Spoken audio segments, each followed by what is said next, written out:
To keep the weight off during the holidays, we would need to lock in our nutritional approach. So as we approach Thanksgiving and Christmas this year, I want to give you guys some of the best strategies to implement to make sure that you rein in your caloric intake and make sure that you're able to maintain or even continue to lose weight during this season. Now, I'm going to give you a lot of different strategies here, but the last one is going to be the most impactful, so stick around for it. Now, as we come into the holiday season, I want you to think about preparing beforehand of how to approach these meals. So during the day, leading up to maybe that Thanksgiving dinner, I want you to consider either fasting if you're used to it or eating smaller meals throughout the day. Now, if you're not used to fasting, then don't take that approach because by the time you get to Thanksgiving dinner, you're gonna be starving and probably likely overeat. But if you're used to it, you can take that approach. Now, for those of you that aren't, eating smaller meals that are focused more on high protein, things that are gonna fill you up like vegetables, those are the things that you really wanna focus on during the day.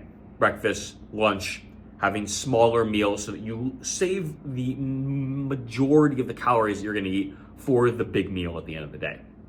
Now, when you get to that actual meal, what you wanna do is, again, focus on loading up on the lean proteins like turkey or a lean ham, and then also eating things like your asparagus, your broccoli, your salads, all the vegetables. And when you get to the carbohydrate portion of the meal, this is where we wanna limit it and portion control it. So focus on having maybe either 1 or 2 servings of a half a cup of maybe stuffing, mashed potatoes, etc., and really try to limit that total portion for that part of the meal. Now, if you decide to drink and you guys have a social, drinking that you guys have during the holidays, then the strategy to take on this is going to be making sure that you alternate a drink of alcohol with a drink of water and alternate between the two, so that way it's going to help curb the number of calories that you actually are drinking throughout the entire evening.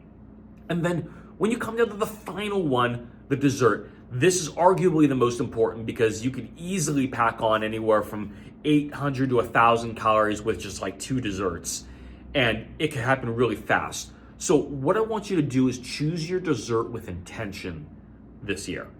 I want you to choose one dessert that you're really looking forward to having and leaving it at that. Rather than trying a little bit of this one and a little bit of that one, and before you know it, you have a whole plate full of desserts, just choose one and really enjoy it. And if you implement even just one of these strategies, you're going to feel much better after your meal.